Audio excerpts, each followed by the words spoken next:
This is Moody Malavi. You're listening to Cassio's Cut. Check out episode 16. It's where Cassio and I talk about everything, like comedy and whatnots. We'll keep you laughing, keep your mind distracted from your long commute behind that left lane hero that won't get out of the way. He thinks he owns the road. Doesn't matter how many cars are not in front of him. He won't budge. We'll keep you from doing something stupid, like using a bumper to give him a nudge. Hopefully you'll get to the parking lot at work unscathed. And maybe you'll still be listening to us. And if you are, you're still going to be laughing. And people from all around the world are going to hear about it. And they're going to come see you. They're going to wonder what's going on inside that car. And if they knock on the window, turn to them and say, whoosh. I'm listening to episode 16. And so should you.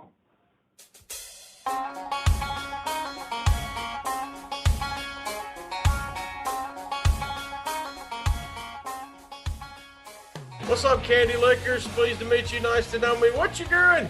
You're listening to another edition of Cassio's Cut. I'm your host, of course, Cassio, and I'm joined by my good buddy, Cole Kublick. What's up, buddy?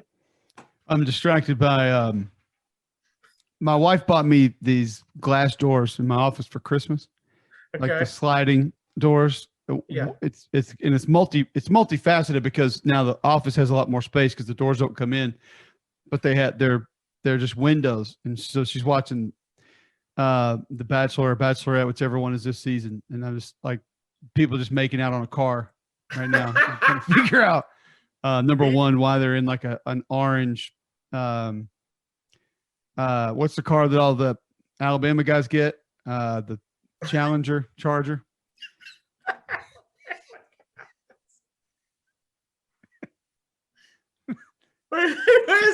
Do you get locked into the Bachelor normally? Oh, I don't. I ain't gotten ready for this yet. So I'm gonna hit one of these for you. What's right that? There. Oh, I got that right there. You need to start getting these before your comedy. Is that show. ammonia? Oh yeah. Is that straight up football smelling sauce? Oh. Why? This is my pregame ritual. I got this on the sideline for every game. And before COVID, the best thing about this was, so they always give you like these student helpers. They always give you these like student helpers and other people. And so they'll like hold the light for my hits and everything. And I'll hit it and always hold it up to them. They have no idea what's coming.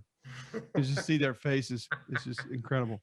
But yeah, I wanted to get going for your show a little bit. Felt like I was kind of lacked some energy last time, so this time I wanted to sort of step it up a little bit. We were chilling in the basement last time. A lot's happened since then. I want to know what's funny about that is my son still calls this room the basement.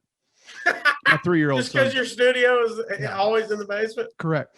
Not my 9-month-old son, but my 3-year-old son. He's like, "Where, Daddy, in the basement?" Because he just thinks when I do radio, I'm stuck in the basement. So this is called the basement for Judge. Yeah, it's great. Okay, so go check out episode 3 if you haven't heard Cole. Cole's a SEC Network, ESPN, college football reporter, and we used to do a radio show together in Huntsville, Alabama, and he blew up and I did not. So now that's why he's a guest on my show. I was a guest on an early show, early one of your shows when you and Ben Laird had the pre-game show. The 614 show. Is that what it was? Yeah, it's so terrible. It's Wait, such an what awful was it? name. 614, your numbers? I was 61 and Ben was 14. So yeah, 614. Like that is that's like some before the pregame. Pregame show. It was 30 minutes, which if you include commercials, that's what 17 minutes of airtime, maybe. Yeah, that was the first like radio show that was my own, that I had some ownership in. And you know Steve Shelton, and used to own the station that you still work for. Correct. And I rolled into his office one day and just said, "Hey man, you've got Auburn football. Like you should give us my quarterback from last year lives 25 minutes away. I live down the street. We know this team better than anybody. You should give us like a pregame show." First lesson that I ever learned in radio, maybe still most valuable lesson in radio to this day, better than anything on air. And I think you'll appreciate it. He looked at me and he said, "If you sell it, you can have it." That's it. I was like, damn. All right. Now, I That, thought it was by going the to way, that applies to anybody that's listening right now. 100%. And actually, You I've can learned that that's not just radio. That's actually most aspects of life. It pretty much works for everything. That is rule one, buddy. But I thought it was going to be a lot easier to sell, by the way. And I mean, Ben crushed me in sales. I think we sold 6 ads. He sold 5 of them. I sold 1 to like some flower shop down the street. Kept you on My air, buddy though. Glenn Tubes. Shout out to Glenn Tubes down there, Glenn's Florist. I think he was the only ad I sold. He's still getting checks from that one today. Now, Still getting bounce backs. Shout out to Glenn's Florist. now when I came on, were you just in Huntsville? I thought you had gone on to a different station. Oh no, because you came on the one in Auburn, right? Yeah. We were actually down there. Okay, so that I showed up for the Kansas State game. big one. That was That's why it was 8 a.m. that was a different show. I think this is even worse. And I had nothing to do with this name. I believe the name of that show was the War Eagle Warm Up. Okay. War Eagle warm up. Terrible. And so what happened was Ben moved to Auburn and told the guys down in Auburn what we were doing. And they said, oh yeah, we would love to have that. And If you can so sell it. they already had the tent. If you could sell it, they already had the tent set up and everything. And they just said, yeah, you guys come on in here.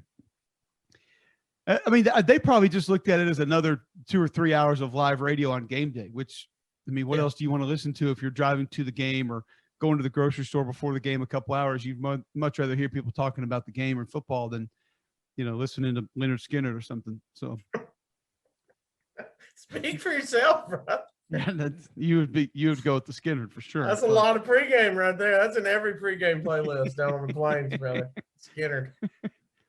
Somebody asked that. Hold on. I'm going to ask you. I saw this one the other day. I think Marty Smith tweeted this out. All right. We're already showing people why we had a successful radio show because we just completely go nowhere. He was asking better opening riff. And see, we just had Daytona, so he's got 7 million tweets. More iconic opening riff. Sweet Home or Sweet Child? More iconic or better? What did he say? More iconic? Well, he said more iconic, but we'll just go better. Just better overall. Well, I mean, better, I think, is Guns N' Roses. But iconic, those first few notes of Sweet Home, everybody knows. In this footprint. Let's not act like if we go to Oregon, everybody We're going dun-dun-dun-dun-dun-dun-dun-dun-dun-dun-dun. That's that one, everybody right? knows that one. Everybody knows that one. Well, that's a good call. I think my favorite, you're going to think this is crazy. I think my favorite opening riff is Hey Man, Nice Shot, Filter. Really? Yeah, man. That's tough to beat right there. I did not that- see that coming. That it might get you in a mood to do some things that are not legal, but like you could hurt some people listening to that song. You can hurt some people. Well, it's about somebody actually getting shot. So I they understand. did illegal I've stuff. seen the video actually. So yeah, I know. That's But illegal stuff. I think that opening riff will get me going more so than those other two. I'm gonna have to listen to it. Sweet Child of Mine has kind of turned into like I don't know, that song's kind of corporate now, I feel like. Yeah, I mean they're both overplayed. They're both overplayed. But You yeah, play- Sweet Home Alabama for me. You know what Sweet Home Alabama makes me think of? EA Sports, I think like the second year they did their NASCAR game. That was kind of like you get the title screen when you start the game and you like select your cars and all that. That was a song that just played. You remember like the second Tiger Woods, it was Nelly. And that's all you ever thought of. That's the only thing I think of when I think Tiger Woods golf now. Same thing when I think everybody else thinks like Alabama football and all this other stuff. Like I think that EA Sports NASCAR game, because I don't know why I got so into that game. I was living by myself, South Memorial Parkway, Huntsville, Alabama, and I'd come home and play that damn game every night. No idea why. And like I could never finish Pocono ever. Never could finish Pocono. The trial got your ass. Got me. You guys I couldn't get in and out of those turns, man. I think Flirting with Disaster was on one of them NASCAR games that was. I gave up after that season. That was the only one I played. I was done after that. Do you play Hey Man Nice Shot on your Peloton rides? Oh yeah, I did. I had a 90-minute ride Saturday, and I listened to that about 3 times. Would I Back to back die to if back. I got a Peloton? That's what my wife's trying to get. No. Oh My wait, wa- I got Hey Man Got Nice it Shot. going? That little bass riff at the beginning, man, is something else. No, because you can go as hard or soft as you want. So good. So good. Don't do it. It can take you to a bad place, but in a good way. Wish I would have met you. Yep. No, you wouldn't die. You can go as hard or soft as you want. I guess the only thing that matters is you're doing it. So that's all that matters. It matters. I'm sure your I need wife a would probably sweat love it. catcher. She would probably love it. You should get one for her. She would crush it. Yeah. Yeah, she would. The crush it. competitive part of it is the best part. It's not even really about the bike. It's just competing. That's the Yeah. thing that makes it go for me. See, that's her. She's competitive. So anything with a competition involved, she's in. Yeah, she would love it. She would love it then. Oh, all right. So yeah, we did get sidetracked. Cole Kubelik, in case you can't tell, permanent team captain for the Auburn Tigers football team. By the way, we're just talking. I'm trying to see what gear I got here. I can show you. You got anything? Get your helmet. You got your weren't you in the blue gray game? No, Senior but Bowl? you should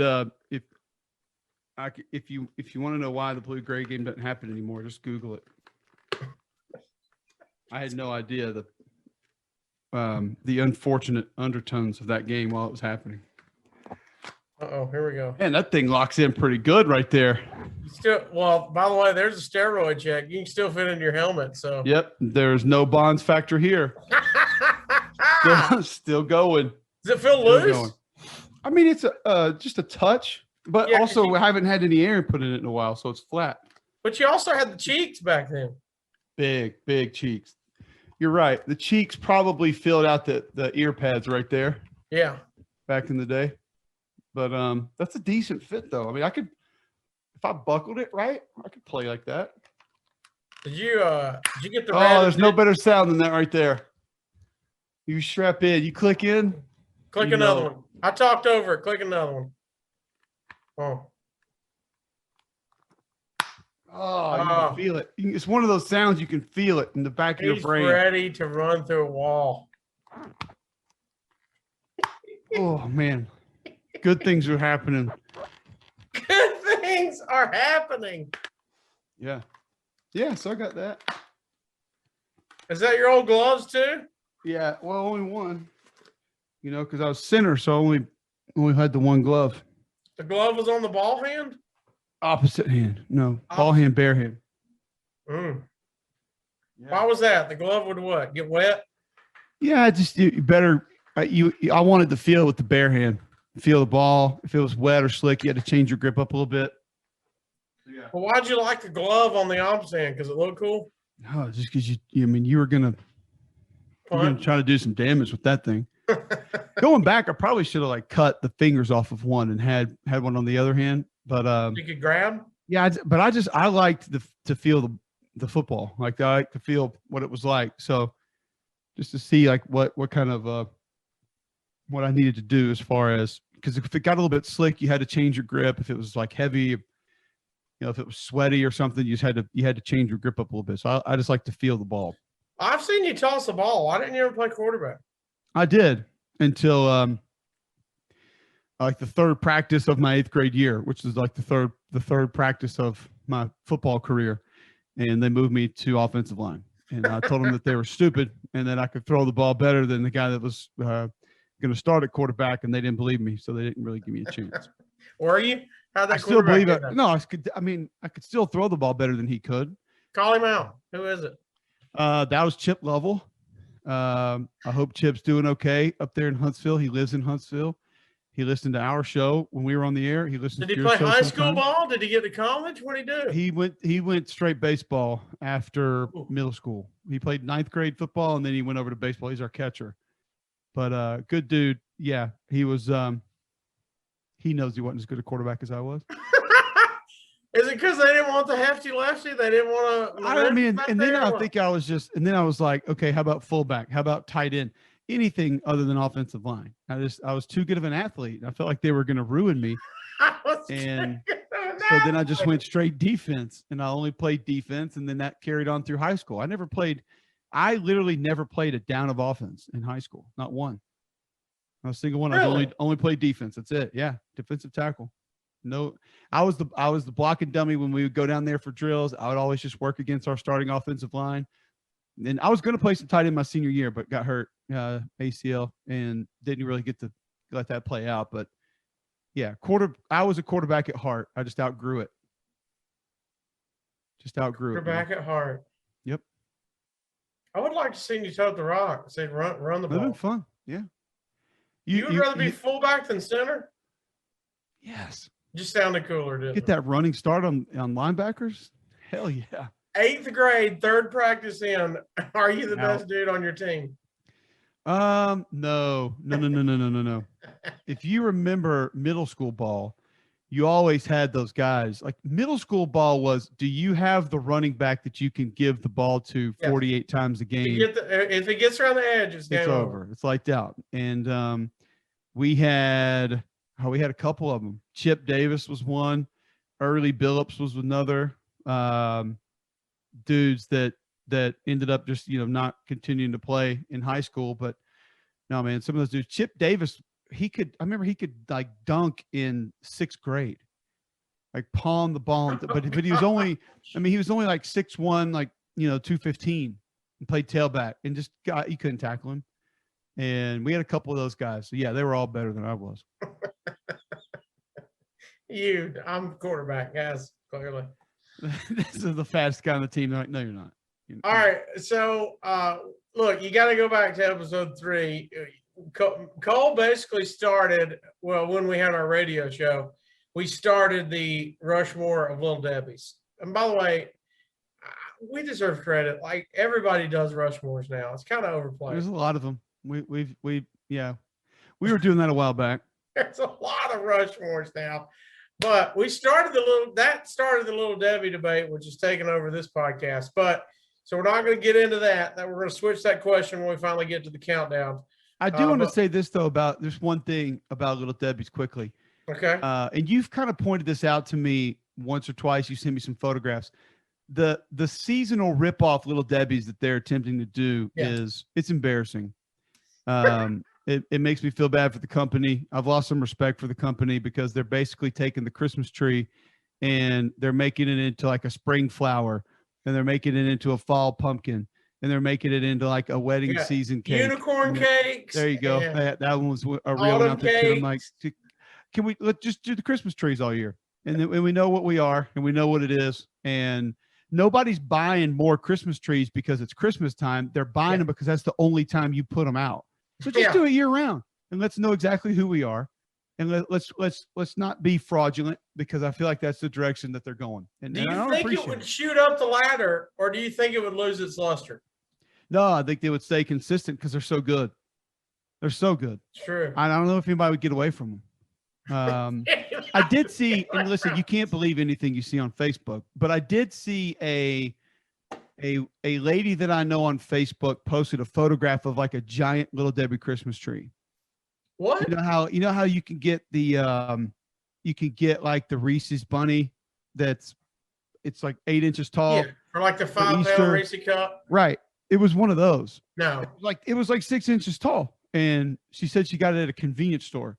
I don't believe it because it was on Facebook, but I'm just saying some people think that's out there, and that's right. I've seen the oversized oatmeal cream pies.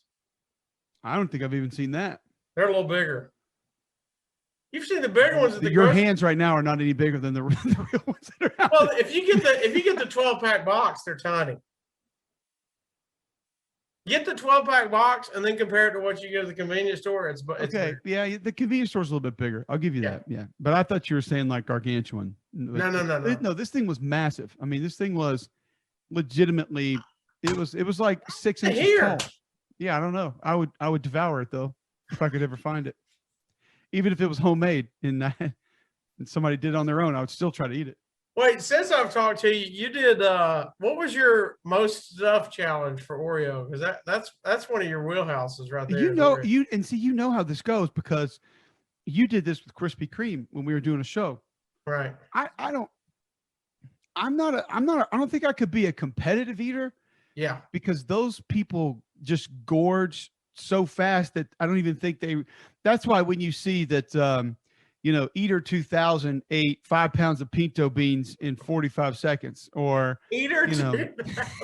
yeah, like lobster face gremlin ate like 7 pounds of sauerkraut in 3 minutes. You're thinking, how in the hell could you do that? They're eating so fast. I don't even think they know what they're putting in their mouth. I don't think it matters if it's good or not.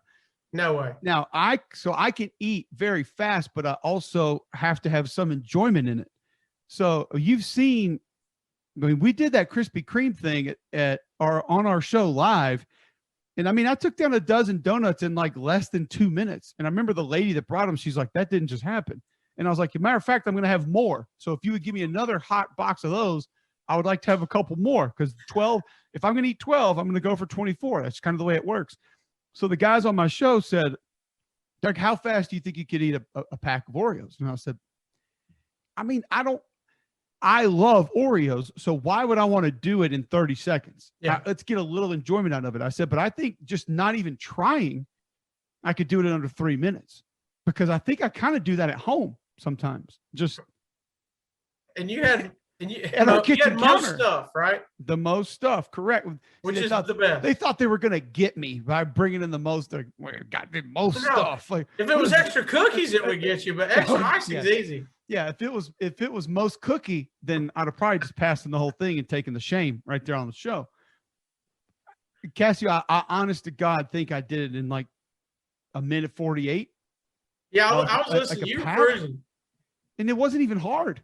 Now, what I did figure out was the dual-handed action, where one was in the milk and I would eat and then go eat with the other in the milk. So when you rotate, and then if I really wanted to try to shatter some records, and we actually had Joey Chestnut on the show and we asked him about it, and he was like, dude, a pack of Oreos in under 2 minutes is pretty legit. I don't care if you're a competitive eater or not. And I was like, I'm just going to tell you, it was actually comfortable for me.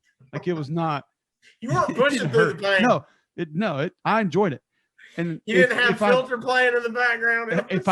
We might go under 130 if we did that. If I really want to shatter some records, I think I could just pull the tray out and then go ahead and put milk in, so where it's soaking up all of them on the bottom, and then just just rapid fire. And I think I could just demolish. They dunk the hot dogs in the water. Right. And they let me use milk, which is why it was so easy, because then they just disintegrate. Yes. That's why those Krispy Kremes, that lady that brought them in that day, they were hot. So you could literally you could crush them in, down. You crush them in, down. Have you see, I'm excited. My wife is smoking hot, outkicked my coverage. I almost sent you a picture the other day. I bet I know where you're going from the grocery store. Gluten-free Oreos. Yeah. I bought them. I mean, that's the first Oreo she had. She cleaned them out, and she did a sleeve. Then she did a sleeve at lunch the next day and a sleeve at dinner. I love it. In 24 hours, she had a pack, and she was like, I got it now. I get it. I get the whole Oreo thing. When was the last time she had one, you think? Can't remember. She can't even remember. Oh, man. And the poor thing doesn't even know how good the real ones are. Yeah, she was like, I assume I've had one, but I don't know what it was. And I was like, imagine if she had the real ones, like how good those would be. I don't even want to try it. I'm not even going to try a gluten-free one. I didn't. She was like, try one, compare it. And I was like, I don't want to. No, it'll ruin it. I'm not doing that. I don't know if I want it to be good. What if it's as good? Then I'm going to feel like the whole thing's a lie. Yeah, no. What if it's awful? Then I'm going to have that taste in my mouth. I don't want any of it. If it's as good, then I'm having a pack every night. I mean, because there's no gluten. That's essentially the check mark for me to just be able to have one every night. I think they're keto at that point. I think we're good. Primal. Fuck keto. I tried keto, man. That ain't working for me. Sorry. What are you on, Renaissance? What are you doing? I couldn't keep my eyes open when I was on keto. Like, legitimately falling asleep during my radio show. I was so tired. Like, the worst fatigue I've ever felt in my life. And all I was eating, I felt like, was cheese and chicken. chicken. My wife All the made cream cheese. Every my, recipe has my cream wife made a buffalo chicken keto casserole. cheese. I'm telling you, man, I don't know how I didn't have a heart attack that night. It was so damn, it was like tar. It was tasty. It was good. But I mean, and you know me, Cassio, I even felt bad eating it. I'm like, there's no way that this can be good. This can't be right. It's just not. We made a keto taco soup, and it was like, oh, this sounds good. Tacos, a little bit of sauce, and then it was like a block of cream cheese. Wait, what? Who eats cream cheese on their taco? A full-size block, like a brick of cream cheese. We had a crock pot full, and my wife eats one bowl that night. So the next night, I'm like, I'm gonna reheat this. You want to eat? She goes, no, I'm out. I'm out. Yeah, that is like, Oh, because it's cement. It's actually cement. it's paste.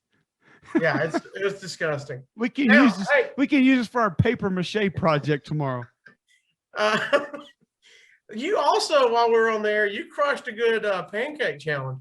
Oh man, and those We weren't even had a those listener weren't come even in and good. challenge. I guarantee you, those pancakes had heroin in them.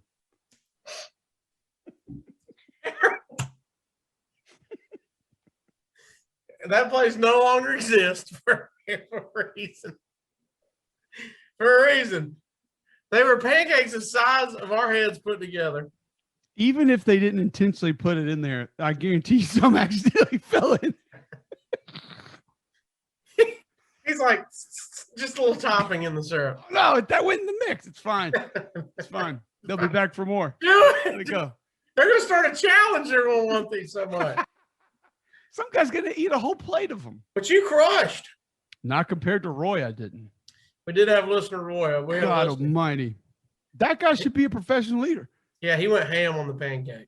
This guy, if folks don't know, this big dude, man, used to listen to our show, one of our favorite listeners, great guy. I mean, what would you even say? Like 6'6", probably Sure. like 350, but not like extra fat or anything. Like, I Yeah. mean, just like I mean, One of just- those. Yeah, he's just a big human. like if you're a wrestling fan, like Tugboat. no, what was the Norton dude? Scott Norton. Like he's like a Scott Norton. Just Like he kind of doesn't look like he's in shape, but he could legitimately pull one of your arms off if he had to. old school Rick Steiner before he Yeah, got yeah, exactly. And remember he did that milk challenge and he kept bragging about it he would call us and brag about the milk challenge. Oh. And we're like, whatever, bro. He drank a gallon of milk without taking a breath through his nose. Wait, do you remember the kicker? He had a dip. Yes, in. We were like, you got to finish the milk in 30 minutes. He's like, cool. He finished in like 15 and put a dip in. We're like, no, you're going to throw it up, dude. Don't get the dip. He's like, No. no. I think he did it. I think he did it in 15 seconds. Oh, Like, it was I fast. remember it being all at once and just the whole thing down. And I was like, he did not even take a breath through his nose when he did that. Yeah, he That was was a the most power impressive guy. thing I see. And then I thought I was doing good by eating like 15 pancakes at that challenge. And he comes in there and eats like 41. Like we were all leaving. It was like late in the day. We told him We've been up goodbye. since 5:30, man. We are He's like, doing a I'm radio still putting show. in work. I'm good. Like, I'll you be guys, here. good luck. We'll see you. I'm not going to stop. They're going to keep bringing these. I was like, okay. Yeah, that was pancakes. I could do work on pancakes, man. I love pancakes. Here's the deal. If my wife would ever let me try it, you know my love, my affection for mashed potatoes. The 30-second world record. How much do you think? 30 seconds, man. You got to be going quick there. I'm gonna say like a pound and a half. 21 ounces. I gotta like okay, so like I don't know if that's a pound and a half or not. So we that's know probably 20 12 ounces. ounces. So That's what, probably like- 12? I think so. So here's a regular sports drink. That's 20 ounces. Okay, so that of pancakes, or of mashed potatoes. Here's the 30 seconds. Here's the only thing: who is relegating the thickness? Yeah. Of the We mashed need to know, potatoes. is it the soupy kind? Right, because if it's Homewood Middle School mashed potatoes, you could drink those. If it's If it's- Meemaw if it's- style, it's if still it's- got the yeah. skins in them. Right, and there's They call no them- way. They There's call no them way. circumcised or uncircumcised taters. There You you go. got Do you got the skin or no Yeah. skin in it? I mean, if it's real mashed potatoes like my mom used to make that are thick and chunky, yeah, nobody's getting 21 ounces of those. Yeah, no, school mashed potatoes were this thin. You could Right. just You could just drink them. Real mashed potatoes. I mean, it would take you 30 seconds to get 2 spoonfuls of those down, just because you had to get them Swallow. down. You had to try to swallow that. Yeah, that second swallow is going to be a big. yeah. That's What all do you- dependent on the thickness. What do you think you could actually hang in? Do you think it would be Oreos? Yes, just because I had the greatest eater on this earth tell me that one of my feats was pretty impressive. All right, so here's the world record, because I knew you were going to pop this off. World record Oreos, 5 minutes. How many Oreos do you think in 5 minutes? 5 minutes that's a lot of time. So you hit a pack. How many's in a pack? Do we know? I want to say I'm just guessing 24 or 32. Let's see. Something like that. In an 18-ounce pack, is that the family size?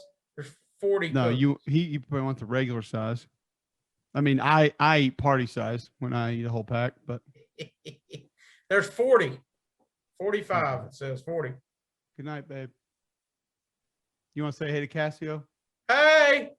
She's going to sleep, so she's not going to come I behind. can't believe she camera. came down there to the basement. He said he can't believe you came down to the basement. I told him how Judd's called this the basement. Yeah. All right. Yeah, I'm trying to see if the new technology works. We're kind of in the middle of this podcast, though. So, good night. I love you. How about that? Live, son. Live and in person. All right, so here we go. All right. So a pack is a 45. a standard pack is 40 Oreos. Yeah. You're this making is me feel 45. bad about. You think so? I think that's too many, don't you? Well, hang she on. said 40 is too many. That was an 18-ounce pack, 12-ounce pack, Okay, regular 12 ounce. 36. 36. That sounds more like it. 12 All right, so per- 5 12 minutes, per I think- sleeve. I think you could get a pack per minute. So let's say 120. The record is 141. I think I could give that a go. And I'm not just saying. You Do they think it's get a you? run? Can you use milk? It's now not that going to I have. don't It's know. not going to have it on there. If you can subsidize with milk, then I could give that a run. Yes. How I'm looking at it, I think he's got a bowl of milk in front of him. If that's the case, then I think I could push that. Now, don't we have to, like Rob Dyrdek, we get the nerd from Guinness to fly over and he's going to give me a frame when I do it? I was about to say, yeah, you definitely got to get somebody to monitor. Let me show you this guy. Because here's your dude, Cole. See, I think he's got that bowl of milk in front of him. I don't know what the hell that is, but yeah, it does look like a big bowl of milk that he Yeah, used. dunked in. Because there's some Actually, chunks in I it. was going to say, he probably got a good 3 or 4 cookies in there. 141. And I'm going to be honest with you. I think if I was going to make a run at it, I would like to go double stuff. All right, so look at this. Second place was 78 Oreos. That's that record he broke. You could That crush is, 78. that is Alabama, Ohio State. He cherry picked that record. He was like, I realize. I think I can get that one. Yeah, That's the one. interesting. I would like to see. All right, so if there's how many are in a pack? You said. Standard pack's 36, 12 in a sleeve. So how many packs are we talking about here? 3, 4 probably. 4 packs in 5 minutes? You think I can do 4 packs in 5 minutes. Let's see, 141 divided by 36. Yeah, 3.9 packs, so 4 packs. I think I could. Huh? I This think is the thing. I could get very close. I'm going to say that I could confidently get close. By the way, I don't think Guinness guy's got to fly over now. We can just zoom in now. But then they have the whole thing like, are you using real Oreos? You edit it? Okay. Yeah, Are they gluten free? Did you drink castor oil before we did this? Hey, you know what? It's so new. I should set the record for gluten free Oreos. Like at 4. 7 You in know, 5 minutes. I just It casually tasted grazed so on bad it. I couldn't do it anymore. while watching Netflix. All right. What's your Netflix go-to right now? You got something recent? I won't tell you how I like Virgin River. I'll leave that alone. What is that? I don't know what that is. It's really bad. Howard Stern put me on it. It's terrible though. Really? It's actually not bad. I've enjoyed both seasons. There's going to be another season, but it's terrible acting and it's not very good. Did he say it was awful too? He said the same thing. Oh no, he said he loves it. Keep in mind, this is the new Howard Stern. So yeah, he's a little different, but he enjoyed it. I was just going to throw out for you, if you have not seen Night Stalker.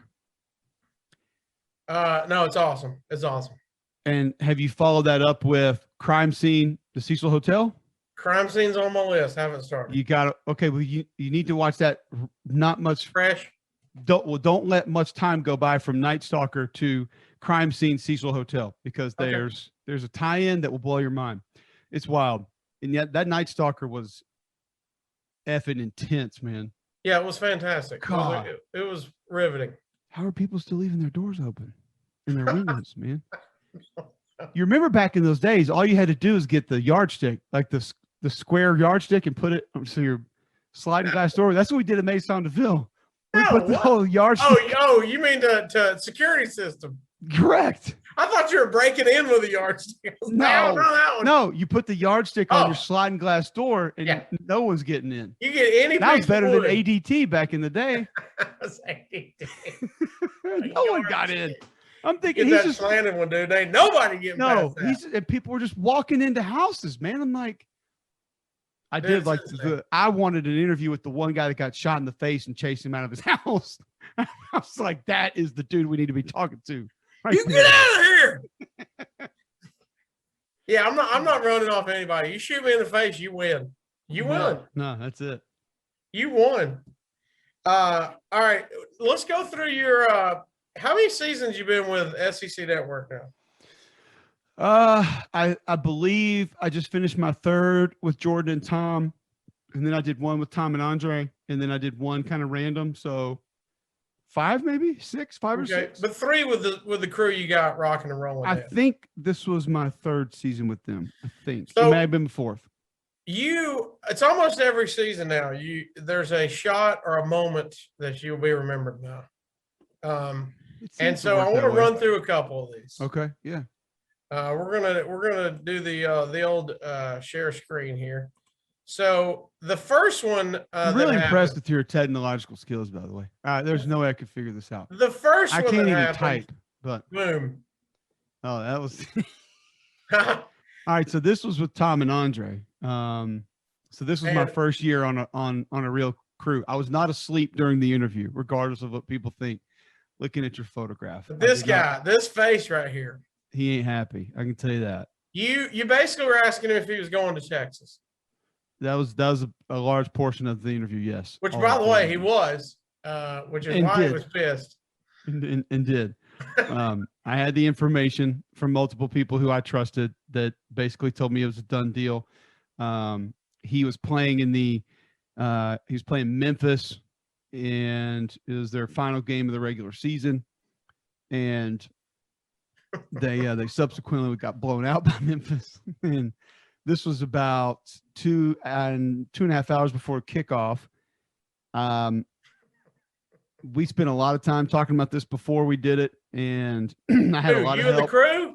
Yeah, my television crew, Ed Placey, some other people involved in ESPN. Some as people far in as, the news should we do it, should we not, or what? It was how we wanted to do it, the information we had, why we were doing it, because of the information that our news team was reporting and had, which they shared some stuff with us. So, yeah, it was just one of those things where, hey, this is a big moment, and we just happened to be on that game, and now the news was breaking. If you remember, this was a Friday morning game, so I had to drive to Memphis Thanksgiving night.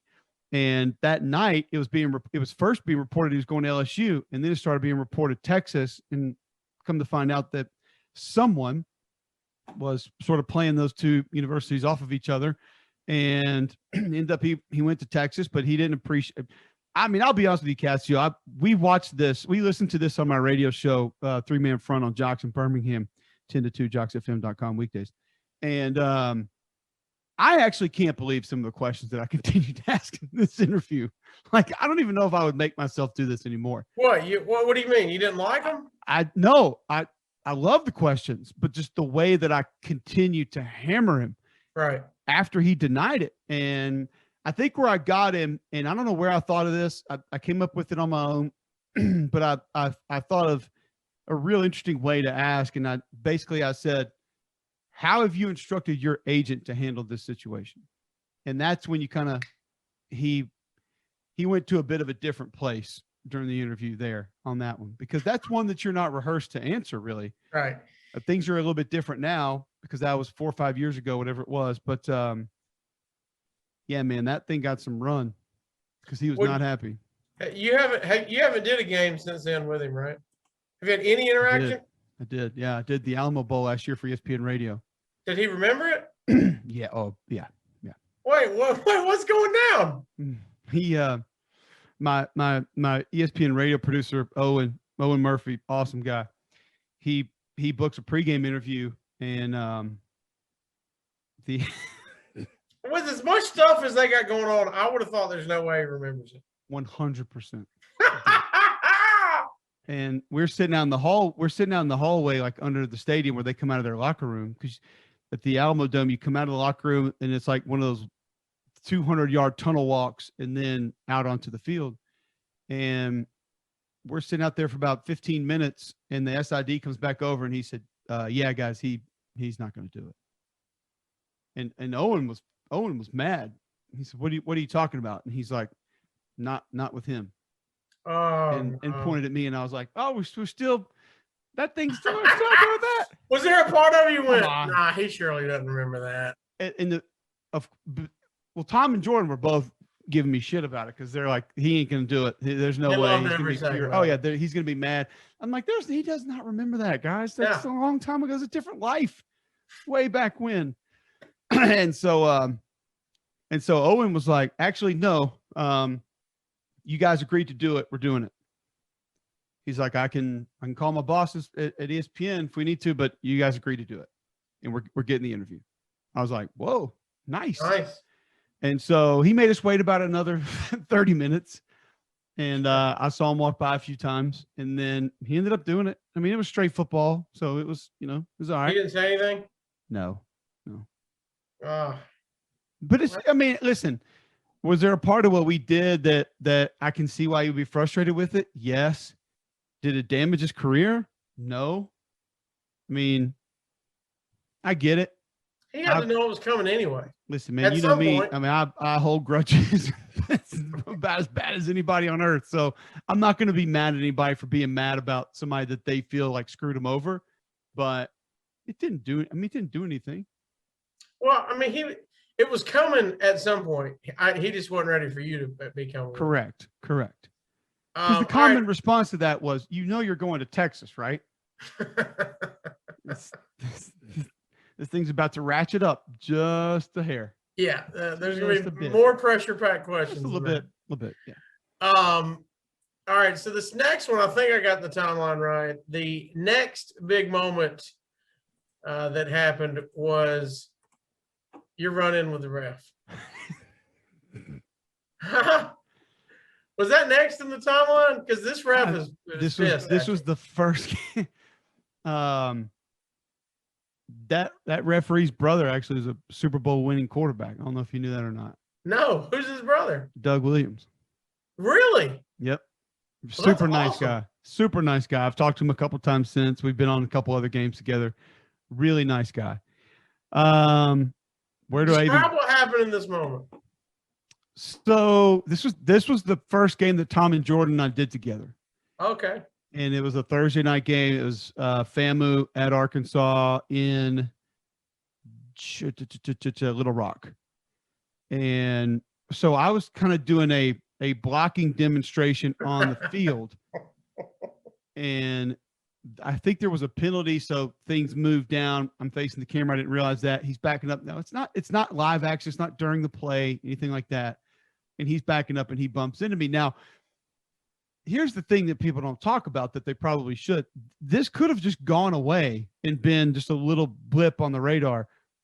But Tom came back to it after the next 3 plays and was making a massive deal out of that face that you see giving me. And Yeah. Tom deserves credit really for this, doing what it did and going where it did. But I mean, this was on like Sports Center 6. This was on like you had one job game day the next week. Pollock and Maria were giving me a hard time. I mean, like I think PTI did this. I mean, yeah, this was probably. I remember everywhere they had like reporter Everywhere. runs into ref. Everywhere, like the college football, ESPN's college football Twitter feed tweeted out the video, that ramped it up a little bit. So good. I was terrified, man. I thought I was done. Have you heard the story behind this of what of? No, why do you think you're done? Because you interfered? Oh yeah, I mean, I mean, I knew that I bumped into an official, and I was like, damn, That's got to be against protocol somewhere. All right, so I'm going to try to get this to you quick. This has been told publicly a few times, so we can share it now. So the next game we had was, I think it was Georgia Southern at Auburn. So that was Thursday night. So then we did a Saturday night game because that was a season opener.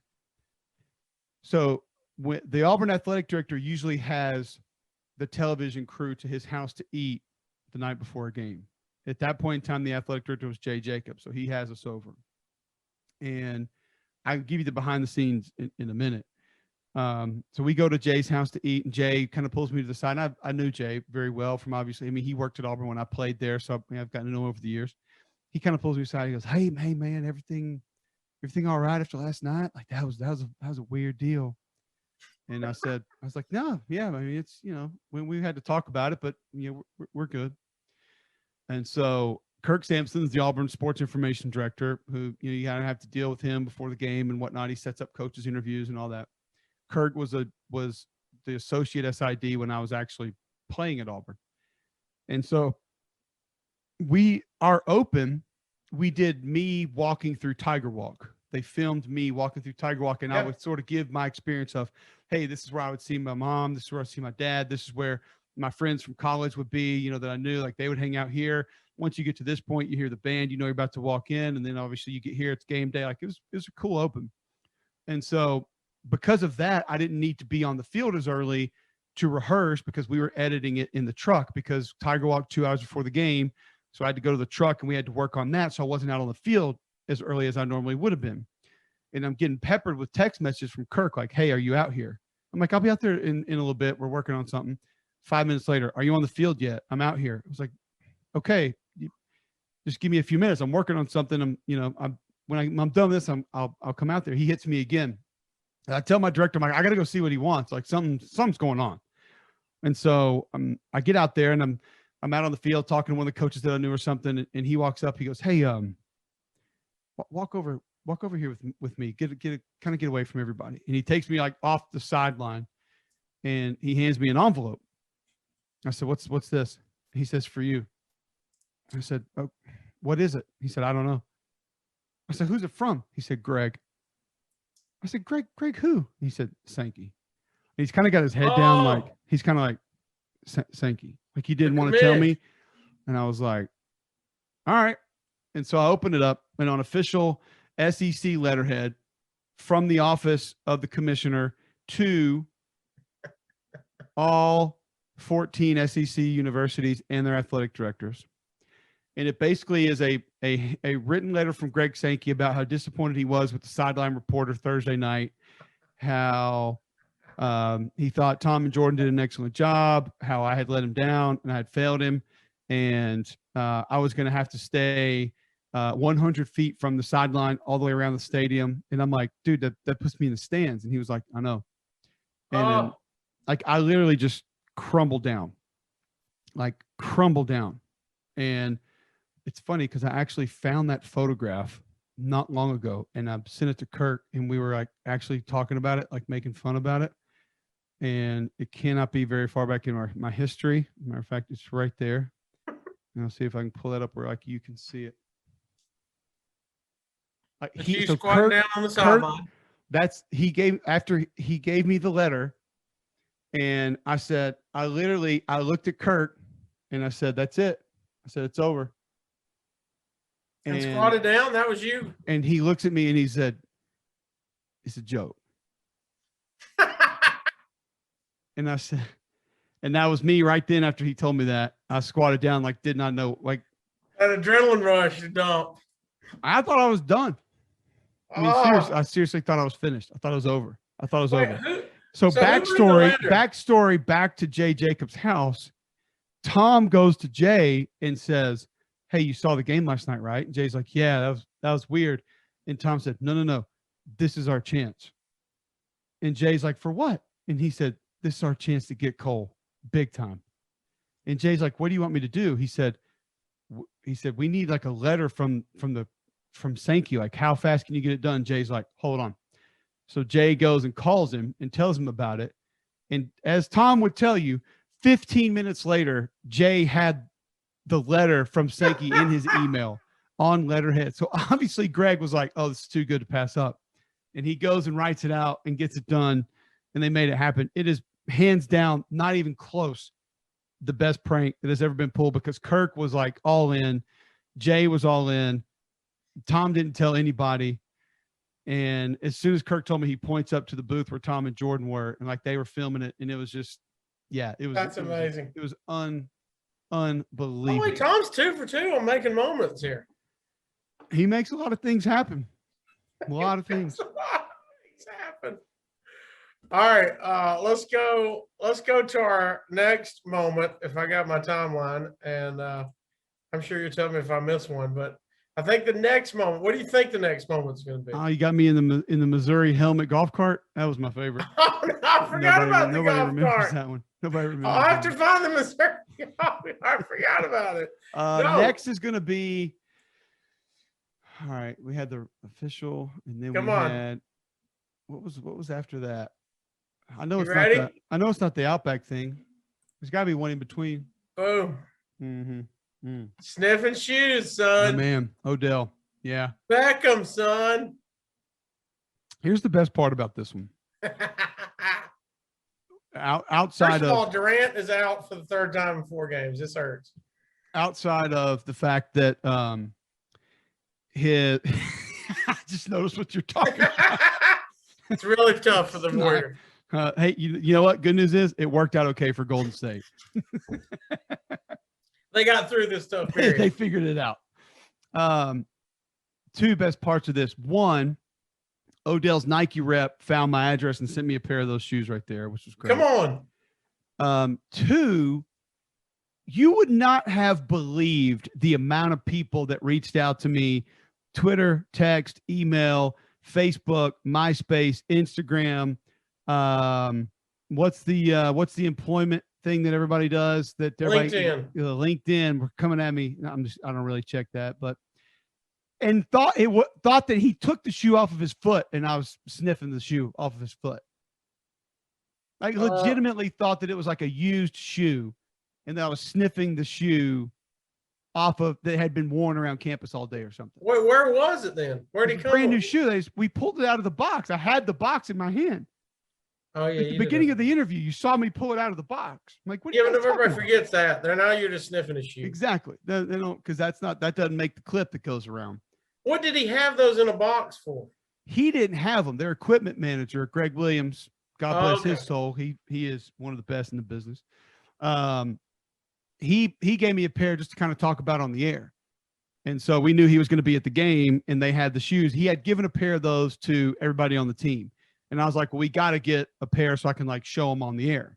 Yeah. And so that's why he gave me a pair. So yeah, I mean, even you look confused. So maybe I'm the one that's a moron thinking that people should have known that I'm not going to smell a used shoe on the air. How did Tom Hart make this happen? I don't think Tom had anything to do with this.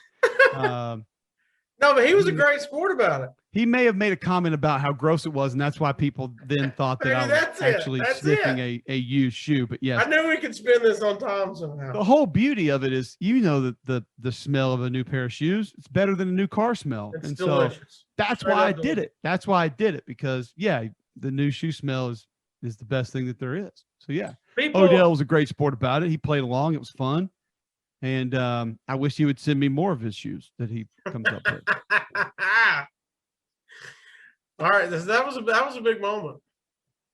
That was a good one. Yeah, it didn't get the run that the others did, but it was good. I do need to look up the Missouri helmet, but of course we skip ahead now to the game changer this season, which was you and the Bloomin' Onion. What's your favorite part about that photograph right there? Either one of those two. Because I feel like I feel like you should. I feel like there's one part of that you should really like the most. I love that you're holding your mic. There you go. That's it. I spent about a good. It felt like 5 minutes, but it was really probably about 30 seconds right before we came on the air, trying to think about what I was going to do with my microphone. No, I when I watched it, I was like, dude, the key is that he got the mic placement going. Yeah, because I was like, can I tuck this in my mask somehow? Yeah, because if you're holding it in the eating hand, then it's turned the wrong way. Can't do it. And they gave me, that's like an official plate that they would serve it on, even in those, it was like the real plate with the to-go plastic thing in there. So there would be no way to hold the plate and the microphone. But I had to have the microphone to attempt to talk. So here's how this went down. So and Tom will be involved. It's actually kind of an interesting story. So Joe Taylor, who produced all those other games that you saw, we did not work with him last year because of all the COVID stuff and different thing. We had some different producers that just didn't work out that way. He was our producer for 3 years, and then he was going to produce that game. And so when we did our initial conference call, as a total joke, I said, well, I'm going to have a Bloomin' Onion to eat on the air, right? Because you watch that game and they got the Bloomin' Onion mascot running around, and they got the coconut shrimp mascot running around, which is total waste of time. Anybody who would choose coconut shrimp over Bloomin' Onion should probably just not ever eat again. And I just figured they could make that happen. Like I figured that someone there could pull this off. And so he's kind of like, oh yeah, we're going to get cold Bloomin' Onion. And so we have 2 or 3 more calls, and oh yeah, don't forget, we're going to get cold Bloomin' Onion. He's saying it in a way that I'm trying to keep Cole happy so he won't really ask me about this, but I know it's not going to happen. Right. Well, he gets pulled off our game about 24 hours before kick. And so our new producer, we have 1 call with him before the game. It was the night before. And I'm not going to bring that up with him. I mean, it's at this point in time, it's like, can we just not have a bunch of penalties and get through the game and not get anybody injured? Like that's the strategy now of this game. Right. And we go through the things that we want to talk about and the people and the points and all that. But at this point, it's just, how do we not screw this up? Like, let's get on the air and not screw this up and we'll be okay. And so about midway through the first quarter, this guy in Outback Bowl attire, he kind of looked like an Outback employee / security guard. And he walks up and he hands me his plastic bag. And I said, what's this? He said, you're Cole, right? I said, well, yeah. And he said, this is for you. I said, well, what is it? And he said, I think it's food. You're supposed to eat it on the air, I guess. Strong. And I was like, oh, I'm interested. So I had to walk back to my table and I opened it up. It was a little plastic bag, like a that you get your groceries in. And it was tied. And I untied it and I look in and I was like, oh. The beauty of this, Cassio, is I couldn't tell you the last time I had a Bloomin' Onion. But when it's not on the diet. Well, no, it just hadn't happened. Right. It just hadn't happened.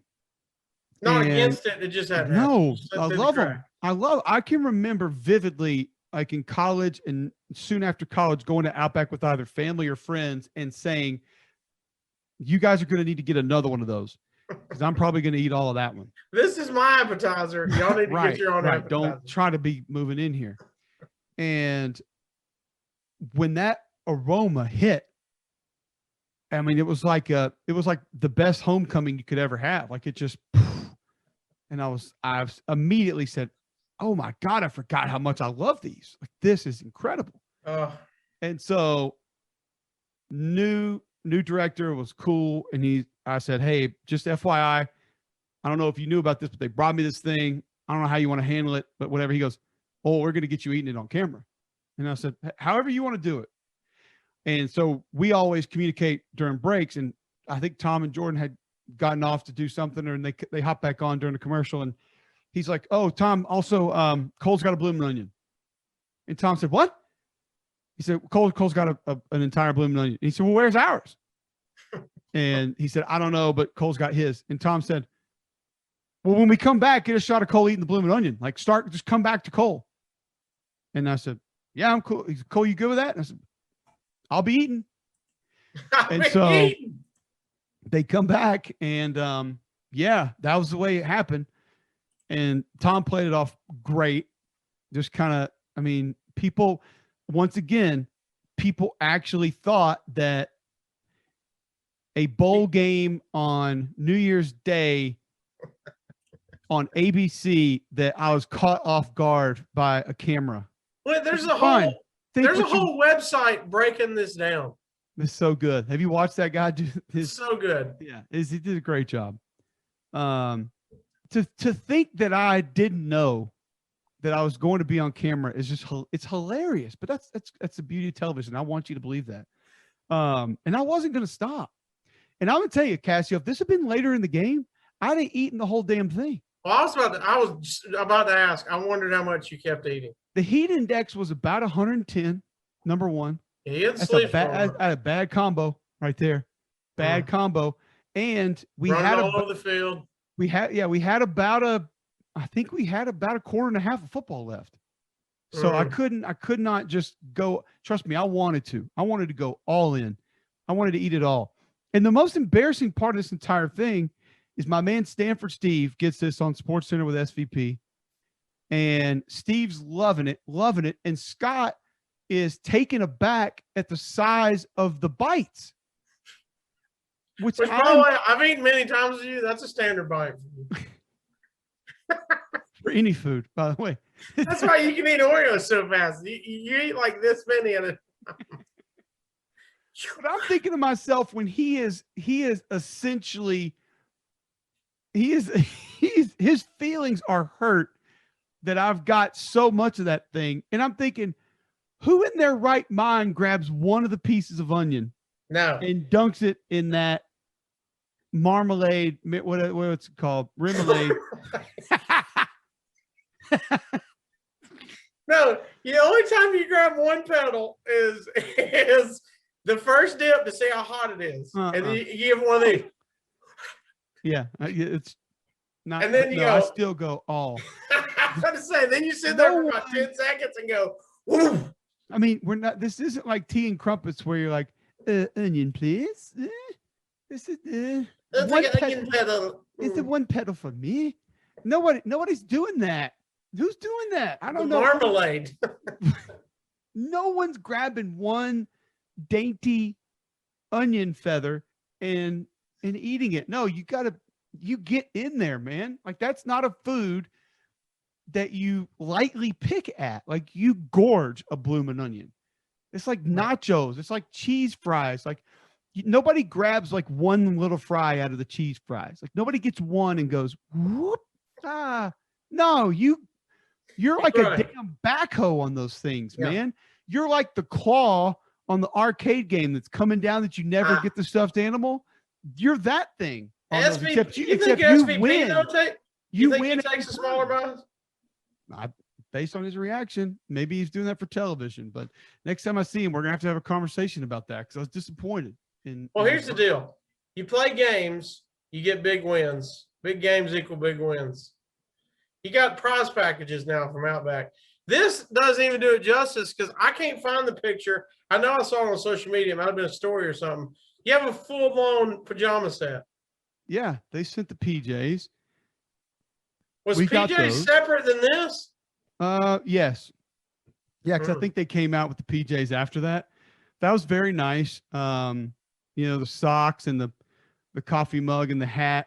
I'm not going to lie to you and sit here and tell you that we weren't going for a national spokesman sponsorship deal. Well, as you should. Yeah, but we gave it a good go. What is that on social? It's on Instagram. Yeah, it's me and the two boys and the Bloomin' Onion set. Yeah, there for your folks. Look at that kid's head of hair, man. Was that how fortunate is that young man that he got all that hair? I love that little guy. Both of them, but yeah. I got that like 2 or 3 weeks ago. Okay, it was after. I knew it was pretty recent. I couldn't remember if you wore it for February 1st. that posted that one up. So yeah, but we're still hoping to be the national spokesman for Outback. I think a good plan could be blooming onion. It's good anytime, anywhere. Where does your onion bloom? Good anytime, anywhere. There we go. Come up with something. Yeah. For the viewers on our YouTube, there's you with the full PJ set. Look at that. Oh, and they got your signs and everything. It's a little snug, but we're not going out in public in it. I mean, around the house, it's all right. Here's what's amazing. How is that little guy's head as big as the other kid's head? This one? Yeah. Little He's 9 months, and that other one's about to be 4, and their heads are the same size. No, he's large. When I see him on social media, he's large. He is giving Saquon Barkley a run for his money in the quad department right now. You got the kids. The kids seem to love the radio broadcast. He walks in here, man. That's my son Judge. He comes in here and says he wants to do his radio show. That's what he's doing that day. I walked in. He's in here by himself. He had this notepad. He was writing on his notepad, and he had the microphone pulled up like that. And I said, "What are you doing?" He said, "I'm doing my radio show." Strong in the basement. I said, "What are you going to talk about?" He said, "Steelers, dinosaurs." I was like, I'd listen. More interesting than a lot of other stuff that's out there right now. Why not? I mean, if you got a news van segment that I could tune into early in the show? Sabrina Sabah. So you got Sabrina Sabah clips on there? The littlest man, he loves to beat on the glass while you do. He sits there. He's my studio audience, man. He sits there and just bangs on the window. Does he want you to come out, or it's just he loves beating on the glass? He wants to come in here. Yeah, he wants to come in. And he's like, we need to be engaged together. He likes to sit in my lap, and he's actually good. The problem is he has to have something to play with, whether it's a remote, a pen, something, but he just bangs it on the desk the entire time. He's just like a drummer boy. He's just like bang, bang, bang. I'm like, you can sit in here and do my show with me, but you cannot constantly wrap things against the desk. It doesn't work that way. He just loves being in here. Everybody in radio don't know the rules of radio. Okay. If that was the case, they wouldn't have built a studio by a train track. All right. We're going to go into the countdown. We're going to go into the countdown with windows facing the train track. All right, we're going to go. This is one of the reasons you're back on. You posted, actually, the Bloomin' Onion Boys, your picture of the outfit, and listener of the podcast, big fan, Vitamin J, he tweeted, "Those sweats look as good as another appearance on Cassio's Cup podcast would sound. I can't be the only one who wants to hear Cole Kubelik do the countdown." So you were number 3. I didn't have the countdown established since then. Nope. So we got to bring you back on. We got to hit you with the 10 questions. Anybody who listens knows that one of them, number 4, is Mount Rushmore of Little Debbie's. But since we covered that, we started that, I switched it for you. We'll get to that. Let's start 10 to 1. Here we go. Let's rock this out. All right. Yeah, this is the final countdown to bring it in. Wait a minute. I wish we had filter playing right now so you get pumped up for that. Oh, it would be better answers. Number 10. Name something that's a perfect 10 in your life. Kids. 1. There we go. I knew it was going to be wife or kids. I was going to say entire family unit, but yeah, wife and kids. Okay. Yeah, just it doesn't get any better than kids, man. And mine are just so much fun. So much fun. Number 9. 9 is the German word for no. Name something you wish you could write off or end. End? Yeah, so this could be world peace. This could be I gotta give you people I want to end right now on your show. Yeah, you can. You can. That seems like a bad idea. That'll be the highlight. There's a few of them. I'm not gonna go there though. What's something you're trying to kick? Are you trying to kick a habit right now? What you got?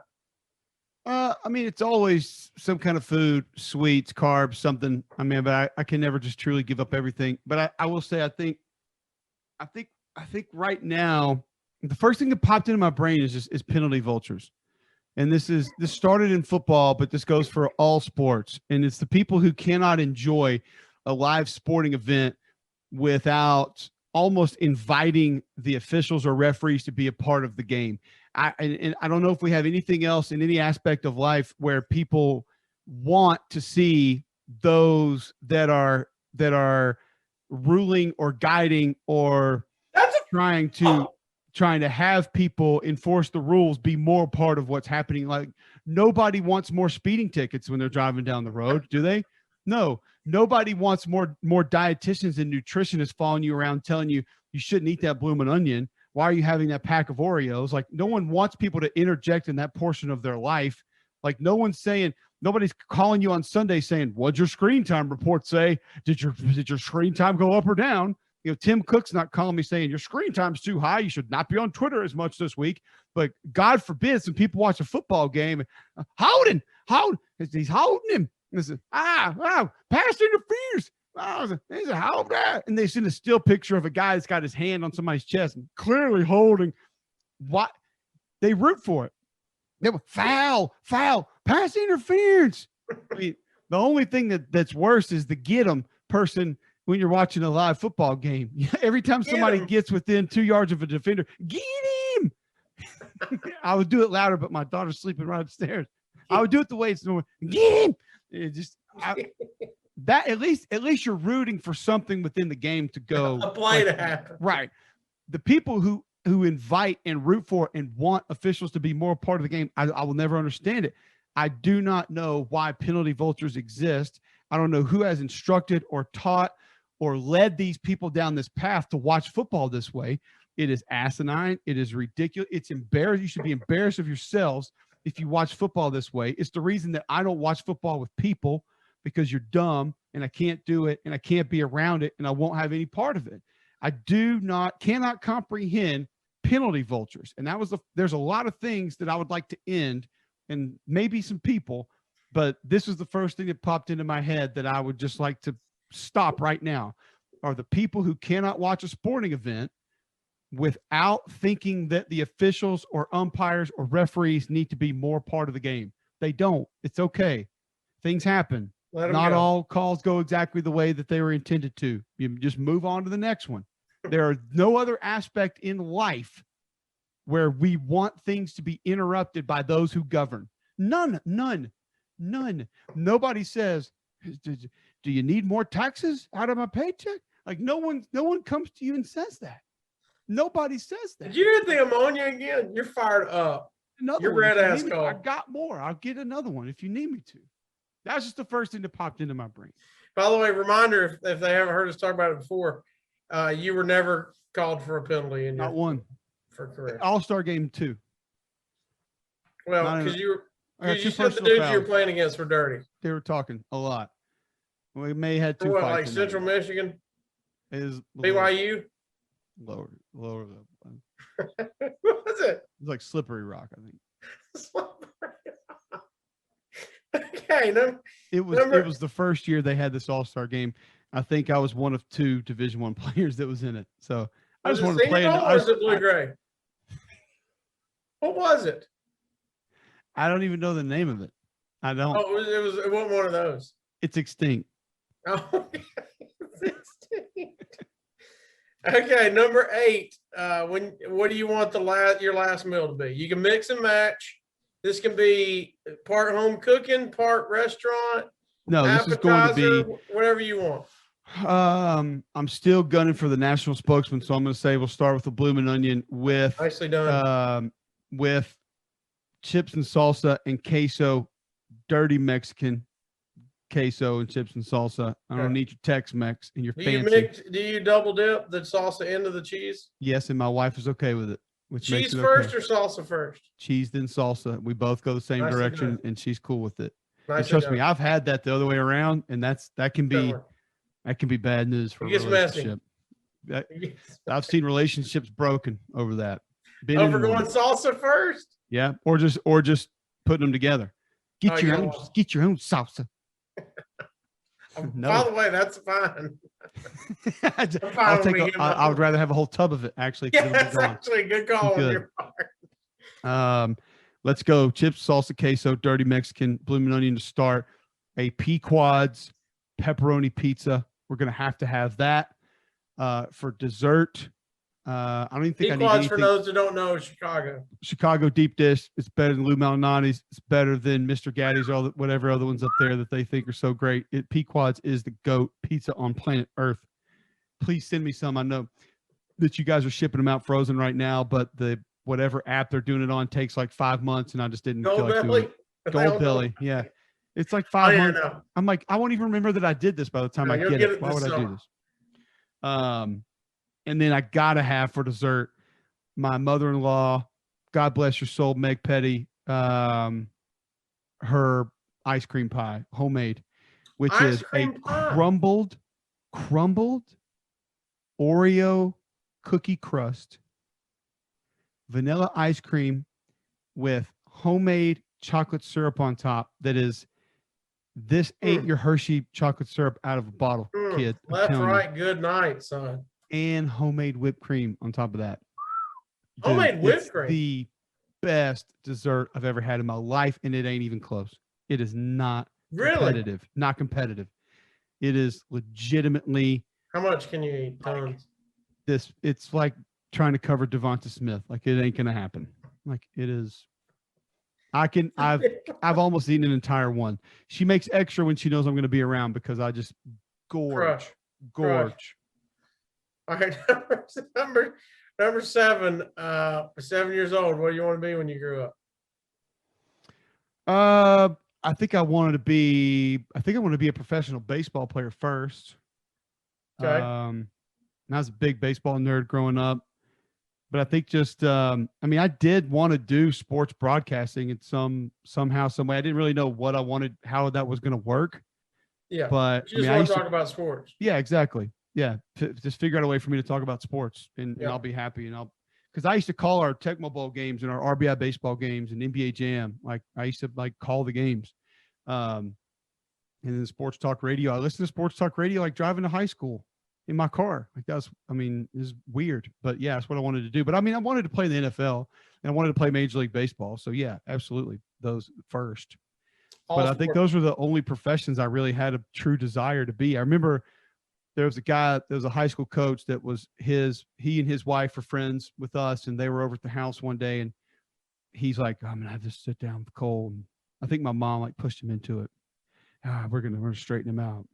You need to think about after college, if the NFL doesn't work out, what are you going to do? And I just sat there. I don't have an option for you, man. Like, that's all one is, brother. That's all I want to do. And he's like, well, you better start thinking of something. I'm like, well, the military's not going to take me because my knee's already fried and I'm 18 years old. So I guess I got to come up with something. I'll figure it out when we get there. But I got nothing. Maybe I can coach. I don't know. Now we got the 614 show, brother. That's how we hit, son. We go right into the big time with a 17-minute pregame show, breaking down this week's opponent. 11 o'clock kicks, always rough for Auburn, son. Hey, we recorded them. So it was all good. 6. How do you want to end up 6 feet under? How do you want to die? What? Peacefully in your sleep, jet ski accident, roller coaster. Man, what do you want? Ooh. By the way, it's like I just asked you what would happen if the NFL ain't happening. You're shut down again. You're shut down. I'm not going to die.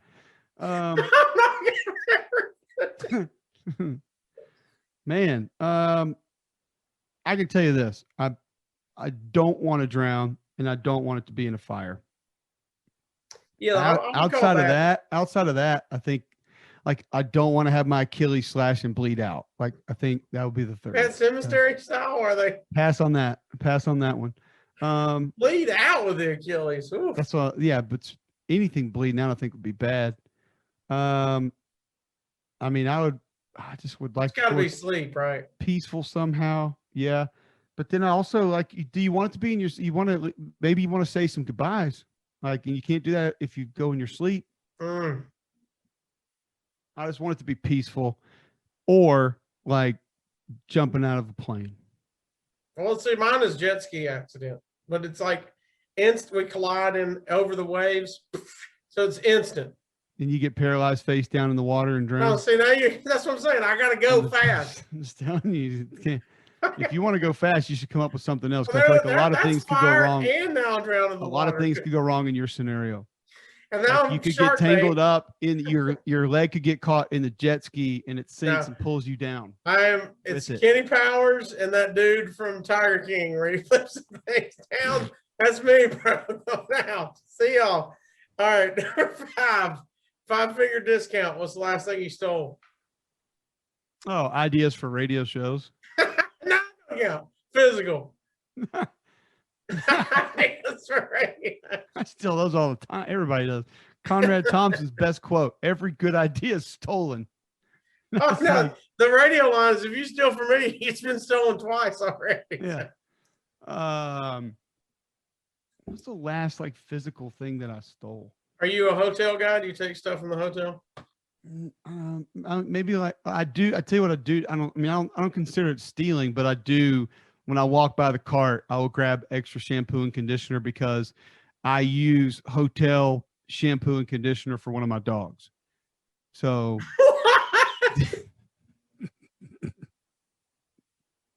I'm not ready for that. Wait, Bentley gets hotel shampoo and conditioner. Yeah. I'm done. I wasn't ready for that. Why is that bad? I don't know. I've never heard it. How long have you been doing that? Oh, forever. Since you've had 9 Bentley? pounds. She's 9 pounds. I wash her at home. She's not. I mean, Lola's got to go to the pet place. We wash her at the pet place. Bentley gets. So if you run out of hotel stuff, you just go, she's got to go dirty till I got another game. No, I'll give her the good stuff that my wife uses. Don't tell my wife that, but because she probably spends $50 on a bottle of Using shampoo. colored stay? Yeah. Suave colored stay. Okay. I wasn't ready for Bentley in hotel. All right, number 4. This is usually where I go Rushmore at Debbie's. We've already talked about that. So you have a thing where you try a lot of food in the SEC towns. So Rushmore of SEC appetizers. There's a ahi tuna appetizer at Tony's in Lexington. It's a steakhouse that is just freaking unbelievable. Incredible. The chicken fried bacon, which you didn't have on your photographs. We ate that on the air at Auburn at Acre. That's the one you even surprised the new Auburn coach Harsin with. Yeah. Yeah. You ask him, he's like, "Wait, did somebody say something to you?" Yeah. He's like, "I've already had that." As you just have to. Chicken fried bacon. Yeah, man. Here's my advice: order an extra one because it doesn't come with a ton of them, and it's going to go quick. Is that the one you got in the to-go boxes? Yes. Yeah, that was this year. Yeah. Yeah, that was the feedback after that one was, "Well, it's so gross. This guy eating food on TV." So let's do it again. We'll do it every week. How about that? Shout out to the bowl game. We got an ambulance rolling by. You okay? I'm good. You're sitting there asking me how I want to die, and then I see an ambulance roll up. I'm thinking this is some what's that movie where the death is coming to get them? Like the water comes in. You didn't know this. You've already died. Hold on. The water comes in and makes the knife fall out of the drawer. That triggers the electrical socket that makes the chandelier fall on his face. Wait, what is that? So Final stupid. Destination or something? Faces of Death. What is it called? Final Destination. Yeah. How great was Faces of Death when you were a kid? That old man shooting his face off, and you were just like, "Why am I watching this?" But I love this. The lady getting hit by the train. One of your boys goes, "Dude, Cole's got a VHS. Faces of Death." What? The lady gets hit by the train, and literally it incinerates her. Like she's gone. She explodes. And I watched it 1,000 times. I'm like, why am I watching this? But I can't stop watching this. The one that I can't stop watching is I think it's a meat processor guy. It's not on Faces of Death. It would be on the new Faces of Death. They had it. He goes in it? Hey, he goes in there and you talk about not slowing down. Like it's amazing. Hey, start spinning him around. Some kind of spool that he's running and nobody can stop it. It's one of those bad ones where I go, why am I watching this? Why? Yeah, don't tell me where that is because I don't want to see it, but I would watch it if I knew where it actually. was. Don't. All right, wait. So you got the bacon and you got the ahi tuna. Now, keep in mind, this is just SEC, so this is just like on this tour. Scott could give you some others. All right, well, open it up. There's a place in Lexington, Kentucky. God, this is a different place. They brought me this because they saw what I did with the chicken fried bacon. I think it's called Luxor or something. It's a restaurant I hate that I can't remember the name of it. I haven't been to the restaurant, but the guy brought me this appetizer. He has this like candied bacon, and they give you this. It's a bourbon peanut butter dip for the candied bacon. I'm not kidding, Cassie. I ate this on the air, and I did eat all of this during that game because he brought me like 4 strips of bacon, and I'm telling you, during commercial break, I went over there and ate the rest of it. It was that good. I just figured I needed some energy. Dip it in the peanut butter? Candied bacon into bourbon peanut butter sauce, which is basically like loose peanut butter, runny peanut butter, and oh yeah, that was strong. That was really good.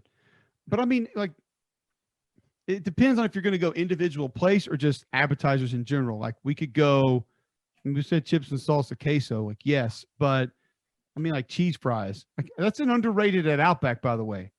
Have you had Outback's cheese fries? Oh yeah, that's a wife go-to at Outback. National spokesman. Just saying. What's that? The king of appetizers. Let's make me that. Like, we can go toe to toe with Burger King's mascot. King of apps.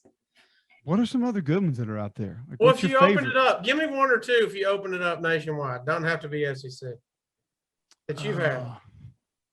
I feel like I hadn't been to a freaking restaurant in 7 years. So, I mean. You're just eating sideline food. Does a soft pretzel from a stadium count? This is my favorite stadium food, by the way.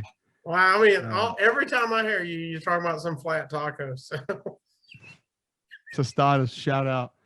Tostadas got Coneca queso, by the way. Anything with Coneca sauce is in. I heard you say that on the thing. Coneca queso, man. Go to Tostadas in Homewood if you're in the Birmingham area.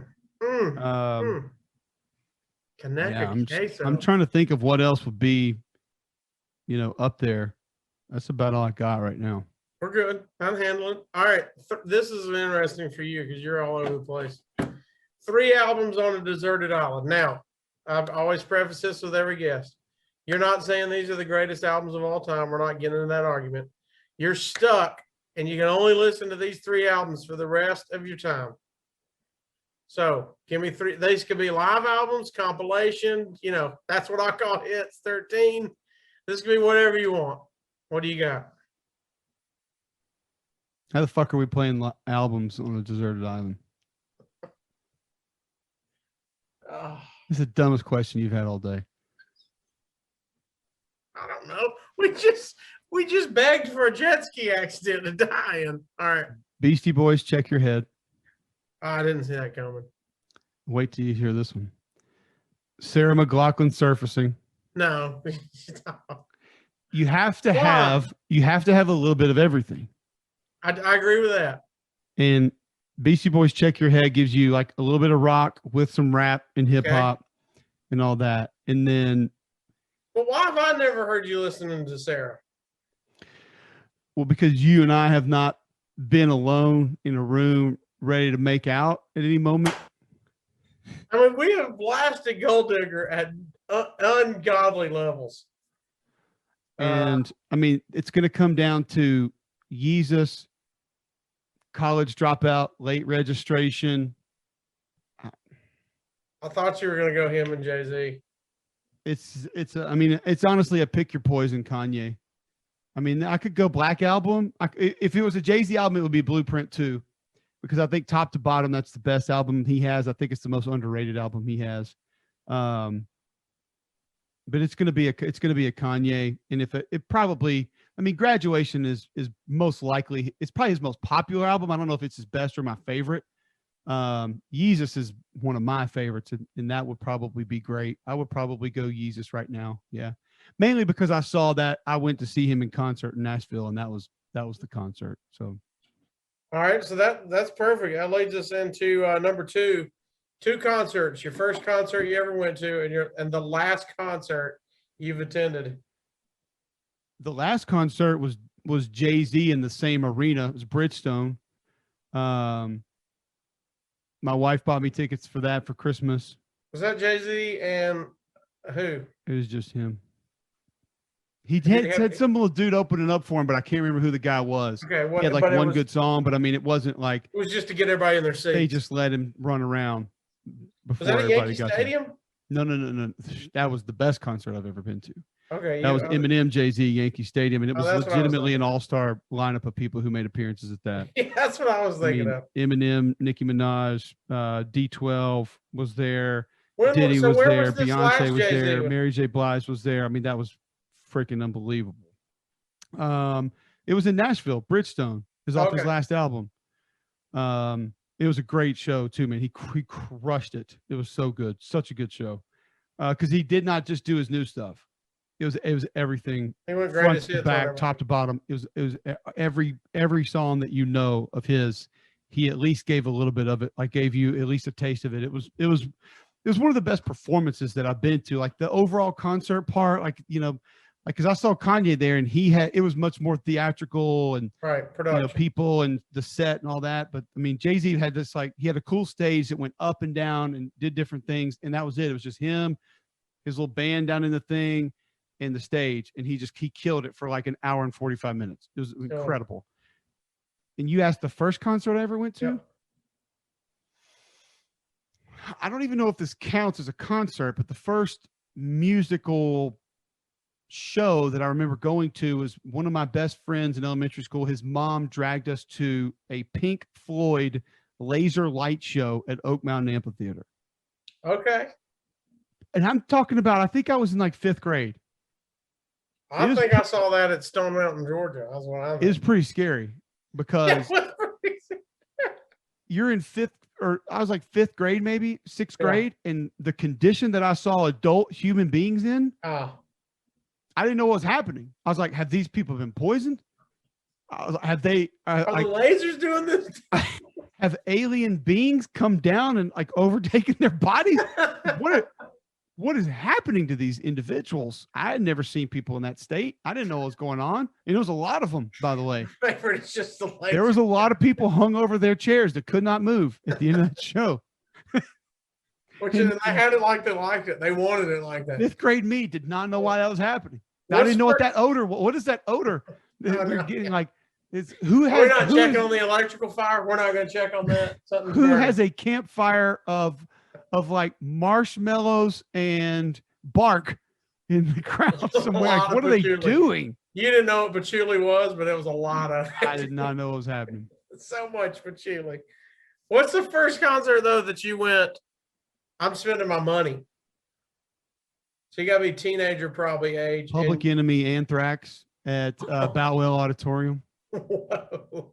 Mm-hmm. Whoa, that went hard. And my mom wouldn't go, so I convinced I convinced one of my mom's friends to go with me because I mean I was like 14, maybe at the time, and where they got you was, I mean, you know which side of that I was interested in. So I got Public Enemy, and I got, by the time I get to Arizona, and 911 is a joke, and Welcome to the Terror Dome, and I got to see Chuck D and Terminator X and Flavor Flav and all that. But the kicker was, and I don't know if you remember this or not, but they had a song that they sang together, Bring the Noise. Yeah. And you needed to hear Bring the Noise. Oh, they ended with it after Anthrax. They got you. I had to sit through that entire Anthrax set. Not one time did you go, well, that was kind of a banger. I got through about 2 of those songs and I was like, this might not be worth it. Not gonna make it. We do have school in the morning. That's the first time It is a school night. I'm feeling I might pull that card. Wrap it up. School night, guys. I can't. I'm done. Too much. My neck hurts. We're good. But I waited it out. I think we hit some concessions. Like maybe got a soft pretzel. Oh, you did, hang. I looked at some T-shirts and then went back to the seats and we were there for Bring the Noise and it was. Did it you was buy fantastic. a T-shirt? Didn't have XX. That hurts. I was a husky kid. I needed the bigger size. God, that'd be great to have now. Is that T-shirt? It would. Yeah. It's matching. All right. Last one. Number 1. If you're a wrestler, who would you be? And then you got to give me, who would your tag team partner be? Now, are you asking me to like come up with like my stage name, or are you asking me I can be a wrestler from history? I mean, if you want to go video games now and create a character, you're more than welcome to. I want to know. I want to know what your mindset was on the The direction. mindset was give me who you envision yourself as, like a real wrestler. Okay, there's a couple parts of this. There's the reality part, which the real answer is Triple H. Okay. Because you're now basically part owner of the company. Okay. You don't have to go out there and beat yourself to death. Just show up at WrestleMania and be done with it. Wear He-Man costume once a year and He-Man. Skeletor, whatever the hell. Yeah. He's and you're good. And you're married to Stephanie McMahon, and you make it work. I think the fun answer would be Andre the Giant. And I know most people would go Rick there, and I understand why. I get it, but I just think physically being able to do and be what Andre the Giant was when he would have been, man, I say that, but then that dude lived a rough life. I was about to say, by the end, he was beat up. No, I mean, you see like what he was going through late, and then like how he had to fly and train. I can't do that. I mean, taking a shit in the bathtub's a pretty raw deal.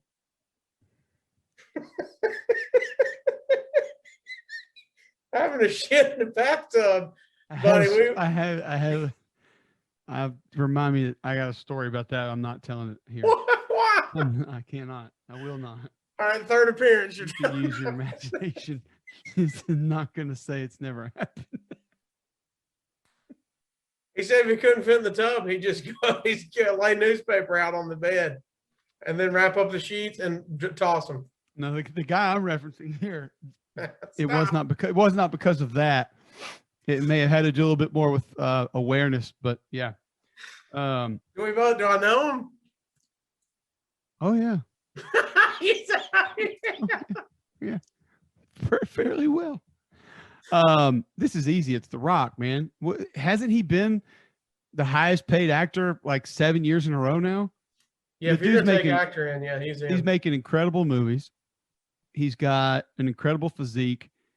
He's got like, I would change the Under Armour deal for like a Jordan Brand deal, but whatever. I can deal with that. He owns a football league, part of a football league. I mean, like, what does The Rock not have? I mean, it's got to be The Rock, man. His life is incredible. But I think you hit it earlier. Your style, though, would be more like Andre. Yeah. I'm just gonna be now. Let's go back to 7th grade when I said I should have played quarterback. See, I feel like I'm a little more athletic than Andre the Giant. Okay. Are you Hogan? I feel like I'm more athletic than Hulk Hogan. I mean, you Shawn Michaels? Are you Shawn Michaels guy? I'm not that good. I think I could give you like a Razor Ramon. Okay. I think I'm in the Stone Cold realm. Like Stone Cold wasn't super athletic. No. Like he was just more energy. Well, especially once he got to Stone Cold. Back in his other characters, Hollywood Blondes and all that, Stunning Steve. He's a little bit, but yeah, when I'm not telling you I'm doing moonsaults off the top rope or anything, but I mean, I think I could give you more than a leg drop in a going 619, you going Rey Mysterio? I could give you some moves, I think. I could give you something. Like I could give you like some kind of cool move off the top rope or like a drop kick. Or I like Razor. That's a good call. I feel like I could be, in that area. Like You're not Hardy's. Maybe. Are you a table guy? Remember Valentine? JYD? Are you a table guy? You're not going through tables. Oh yeah, sure. Why not? Yeah.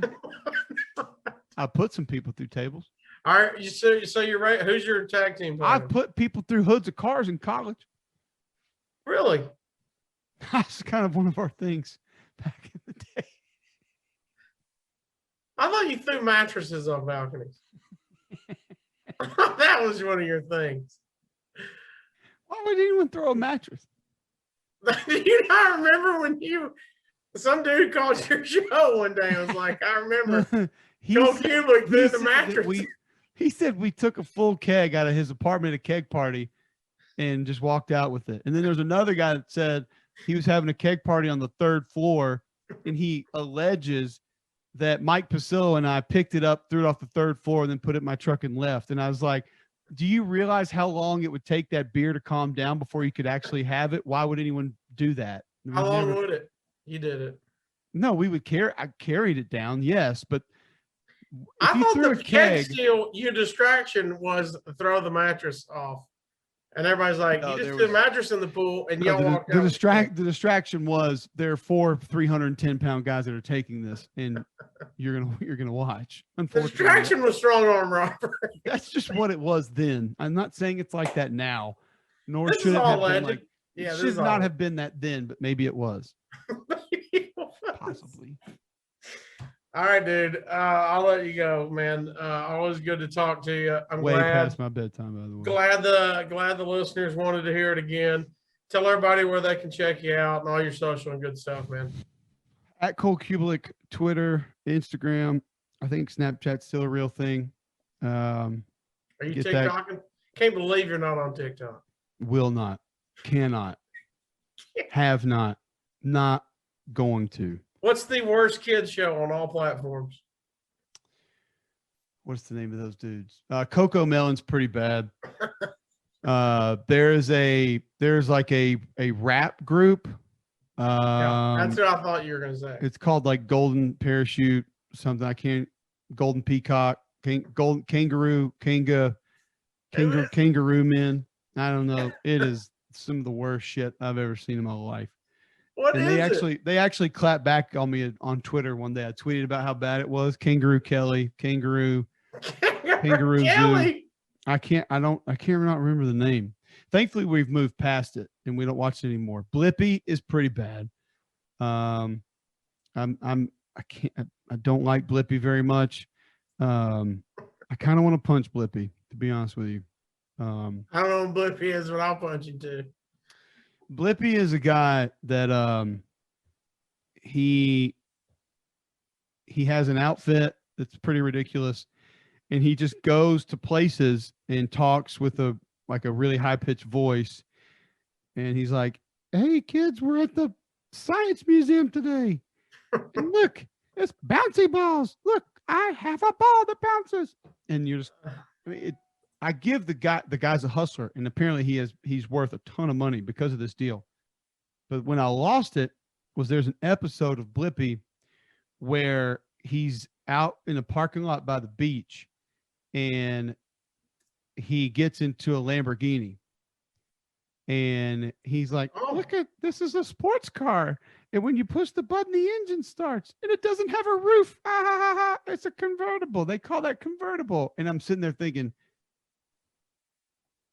this dude is middle fingering every parent that has publicly stated that they hate him right now. I know what you're doing, Blip. You're showing off your Lamborghini on your show. Mm, That's the episode. Right there he is. You're There's- showing off your Lambo because we hate you. He doesn't hate you. Cars for kids. Yeah. Right, because my 3-year-old knows the difference between a Lamborghini and a Yugo. He has no idea what a Lamborghini is. Like, Blippi. even if you told him, he doesn't know. So he's sitting there flashing this Lambo in the face of all the parents that are having to watch this because their kids enjoy it. Yeah, it's bad. It's bad. He's got his orange glasses and his little. Blippi wins. He's got a Lambo. He's got money, man. Good for you, Blip. Get your money, cream, man. Whatever. I got more respect than dressing up like that, and dancing around on camera. Sorry. I mean, Bloomin' Onion, you're in, but you're not dressing up beforehand. Full You're body. in street clothes. You're not in a costume when you're doing Maybe shirt and tie. that. All right, brother. Also, tell them where they can check out the radio show, man. JocksFM.com, 10 to 2 weekdays. WJOX in Birmingham, or the app is available in your app store, iPhone or Android. Search WJOX.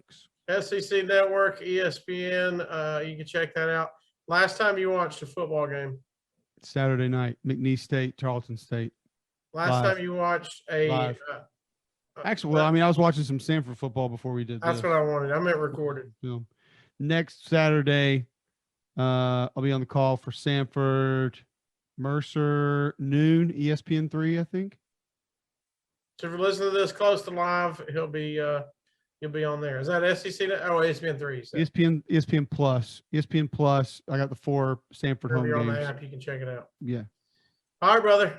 Thanks, man. Cube Kid, right again. always fun, man. We should do it more often. Adios, bitch out there. That's the way